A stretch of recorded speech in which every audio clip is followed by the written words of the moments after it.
Hello, this is Dr. Raymond Lamb from the University of British Columbia. It's my pleasure to welcome you to part 2 of our measurement-based care training series. In part 1, we introduced measurement-based care and how using it can improve outcomes in people treated for depression. In part 2, we'll go over some of the clinical scales and tools that we recommend for measurement-based care. And we'll finish in part 3 with some simple medication algorithms that you can use when using measurement-based care.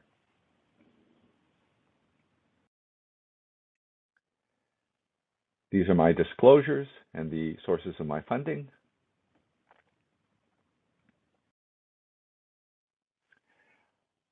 Our objectives during this session is really to describe some of the factors that you need to consider when using scales for measurement-based care, and then to look at 2 symptom scales and 2 scales to assess functioning and side effects that we recommend for use in MBC for depression.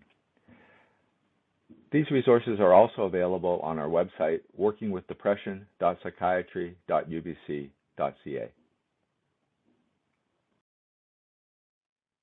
For our MBED project, we have designed an implementation plan that has features that address issues related to the hospital, for patients, and for doctors, which includes this MBC training program and also a package of scales that we recommend for use. And we'll go over that package of scales in just a few minutes. Rating scales in psychiatry are like laboratory tests for the rest of medicine. But rating scales have many different purposes.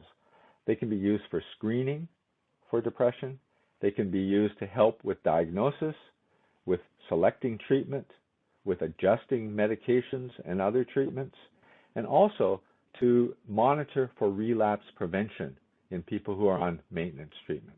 So many uses for rating scales.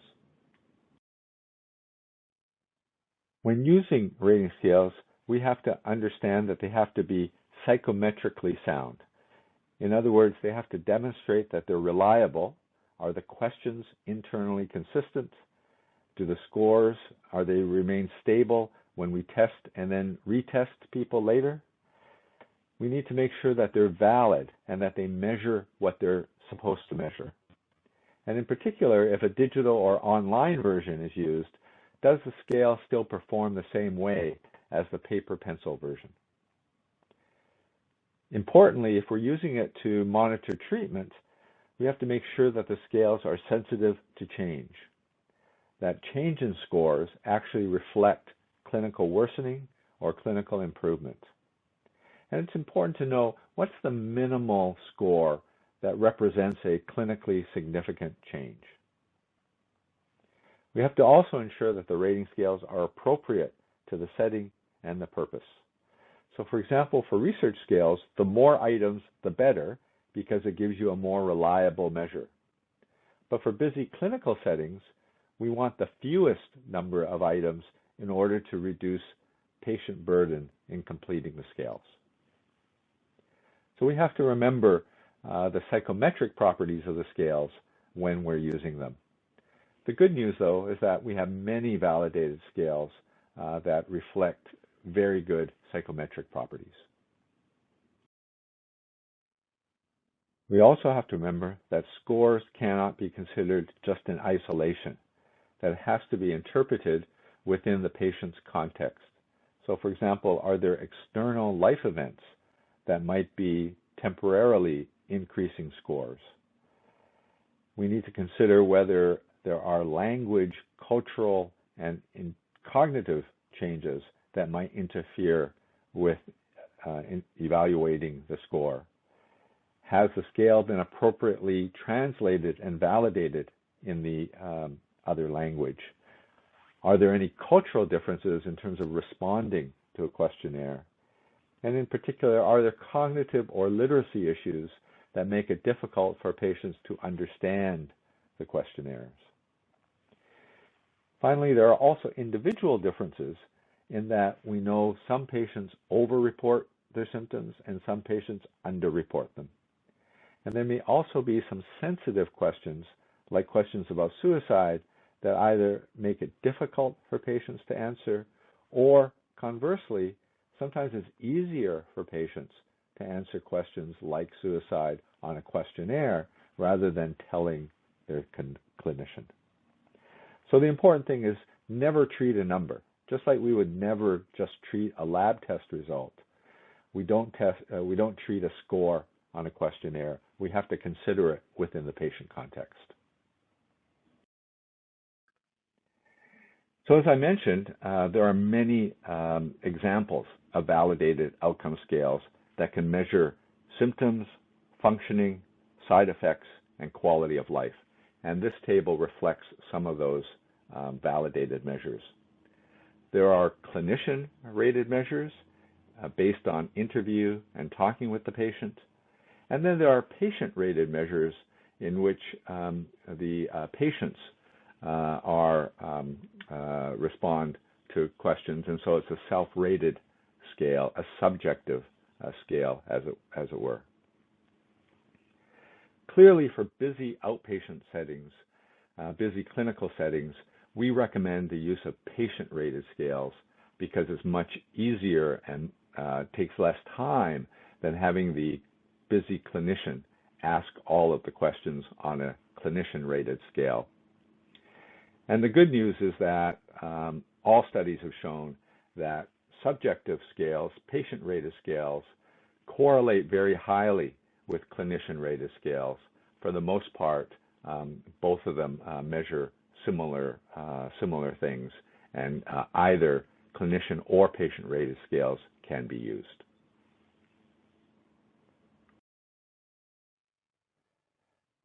These are the 4 scales that we chose to use in the MBED study. 2 scales that measure symptoms, the PHQ-9 for depression, the GAD-7 for anxiety, 1 scale to measure functional impairment, the Sheehan Disability Scale, or SDS, and 1 scale to measure side effects, the FIBSR. We chose these scales because they've been validated and widely used in depression studies. They're easily completed by patients, very short. All 4 scales can be completed within 5 minutes and often even shorter. Importantly, they're free to use and available in Chinese language and validated in Chinese populations. In fact, these scales are also available in many other languages that can be used elsewhere.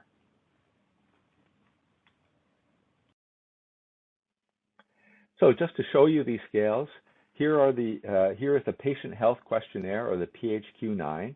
It's a simple 9-item scale that follows the DSM-5 criteria for a major depressive episode. And you can see that the patients just answer over the last 2 weeks, how often have you been bothered by any of the following problems? And they rate themselves in terms of how many days of the past 2 weeks that they have experienced these symptoms. It's a 0 to 3 scoring for each item. You add up the total score over the 9 items, and you come up with a score between 0 and 27. And you can see here in the table that depending on the score, you can get a criteria for how severe the depression, the person's depression is. And on this particular scale, a score of 10 or higher indicates significant depression, clinically relevant depression. So that's the PHQ-9. Here is the GAD-7, the Generalized Anxiety Disorder Scale, and it's a 7-item scale very similar to the PHQ-9, measuring 7 symptoms of anxiety. Again, patients rate how many days of the week that they have their anxiety. And the score on this scale ranges, the total score ranges from 0 to 21. The higher the score, the more anxious the patient is. And again, on this scale, a score of 10 or higher indicates significant anxiety.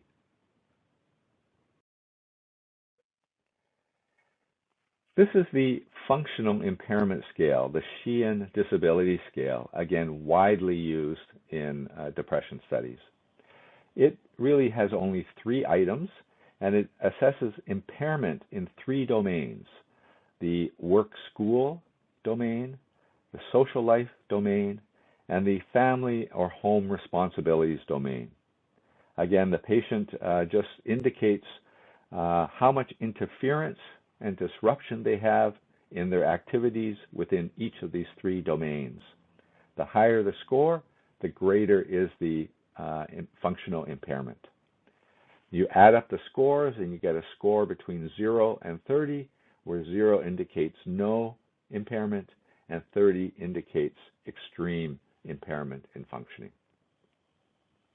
In this particular scale, a change of 3 or more in the score indicates a clinically important improvement or worsening in functional activities.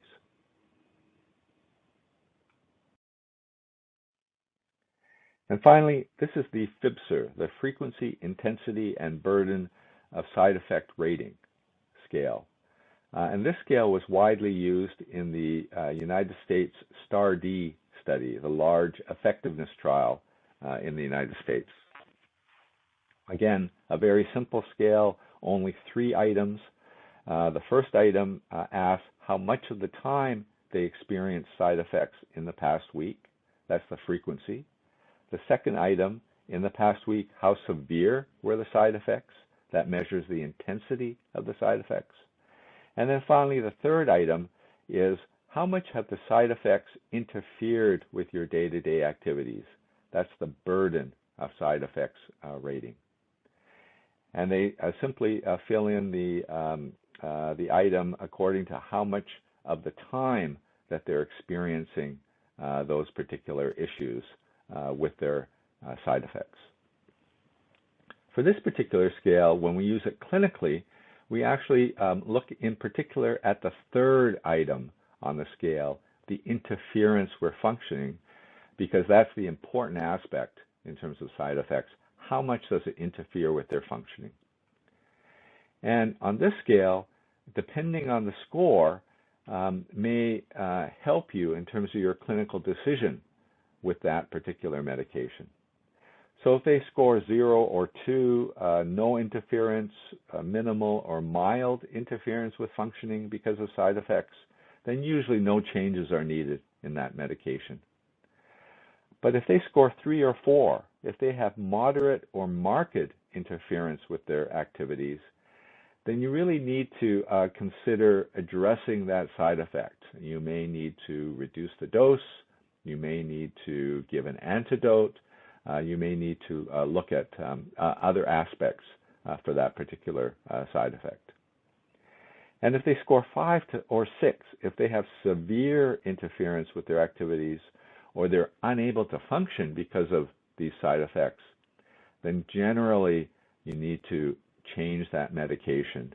You may be able to get away with reducing the dose, but often a change is necessary because those are very burdensome side effects.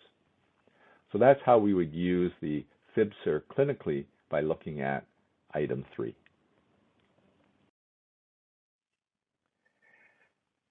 Now, this is a simple monitoring form that we recommend to be able to keep track of the scores over time in your patients. And so it's very easy to use. You give the date here, and on any particular date, you simply enter in the scores on the 4 scales according to the category of the score. And by using this, you can track improvement over time. Hopefully you'll see patients improve going from the red, higher categories down towards the green, which is really the remission areas or no impairment, no side effects areas for these particular scales. And we'll illustrate how this is used in the next few minutes. Now, let's illustrate measurement-based care with some patient scenarios, and we'll compare measurement-based care to what would happen in usual care. David is a 45-year-old man who's had depressive symptoms for the past 6 months. He had a previous episode 5 years ago, but didn't seek help, and it resolved spontaneously after about 8 months. But now he's clearly depressed again with many symptoms, and he's had to stop working. He has no other medical or psychiatric problems. Now, in usual care, you would likely diagnose a major depressive disorder, go over the diagnosis with the patient, and then start him perhaps on an antidepressant, such as escitalopram, 10 milligrams per day. Now, if you're using measurement-based care, David would complete the scales before your appointment, and then you discuss the scores with him. And you show him that a score of 18 indicates that he's severely depressed, and a score of 12 indicates that he is moderately anxious, with a score of 26 on the SDS indicating that he has marked impairment in functioning. You still diagnose major depression, and you decide with him that he starts on escitalopram 10 milligrams per day, but you also tell him that by doing these scales regularly, they can help to monitor his response to treatment.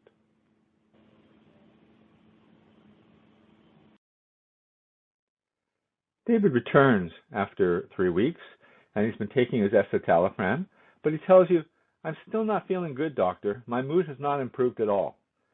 And so if you were using usual care, you might increase the escitalopram to 20 milligrams per day. But if you're using measurement-based care, you might do things differently. David completes the scales before his appointment at 3 weeks, and he finds that when you discuss the scores with him, there's been actually some early improvement in his depression symptoms, and his scores decreased from 18 to 13. Similarly, his anxiety is a little bit better, with scores now down to 8. Not much change in terms of his functioning, and on the side effect rating scale, he only has mild interference from side effects. So because he's showing some of this initial improvement, you decide with him that he should stay on the escitalopram 10 milligrams in order to see whether he has continued improvement, since this is the start of getting better. And so this changes your clinical decision making because it's clearer that he's actually shown some early improvement from his medication. Now, in an alternate scenario, when he comes back, you see that again he has improvement in his depression and anxiety scores, but this time he has significant interference from his side effects. He scores 6, which is severe impairment. In particular, he notices that he has a lot of agitation and sleep problems with insomnia. So because he has this degree of problem with escitalopram, you decide with him that he will switch to another antidepressant, mirtazapine, which is a little bit better for sleep. So again, this is how having a side effect rating scale can actually help guide your treatment decisions to switch to a different antidepressant. Now, what if instead David returns for follow-up at 8 weeks and he has been taking escitalopram 10 milligrams and he says, "Thank you, doctor, I'm feeling much better." And so in usual care, you decide to keep him on escitalopram 10 milligrams. But what if you use scales? Using measurement-based care, David completes the scales, and now you notice he's had clear response in improvement in depression, anxiety, and functioning over the past few weeks. However, you note that he's not yet in remission of symptoms.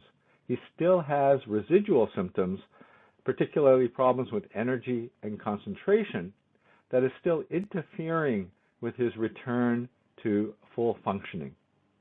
You also note that he doesn't have much in the way of side effects, only mild interference with the escitalopram. And so because of that, you both decide together to increase the dose of escitalopram in order to deal with the residual symptoms and try to improve his functional impairment.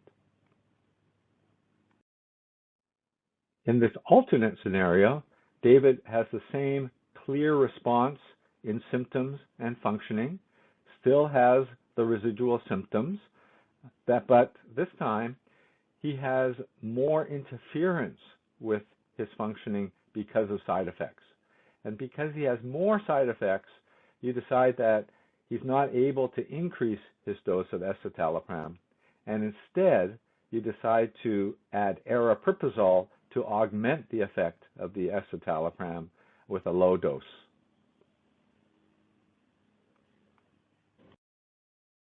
Here's another alternate scenario when David returns for follow-ups. This time, he says, I'm feeling better, but I'm having some pretty bad side effects to the medication.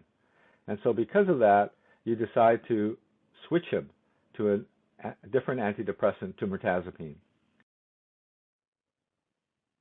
But using measurement-based care, you have access to the FIBSR side effect rating scale, and you see by looking at the scale that, yes, he does have marked intensity of side effects, but they only occur about 25% of the time during the day, and they only have moderate impairment in his functioning. And so because of that, you decide with him that it's worthwhile to try switching the timing of dosing to take the escitalopram at night so that any side effects that he experiences may be while he's asleep and won't interfere so much with his functioning during the day. Now David returns for follow-up at 12 weeks. He's been taking 20 milligrams of escitalopram, and he says, I'm feeling well and almost back to my normal self. And so, again, usual care without scales, you might maintain the medication. However, if you were doing measurement-based care, you would see, based on his scores, that yes, his symptoms now are in the normal or remission range. He has no side effects to his medications, but his functioning has not yet returned to normal. He still has residual impairment in work functioning. And because of this, he's not yet in full functional recovery. And so you decide to add cognitive behavior therapy to improve his overall functioning and in particular his work functioning.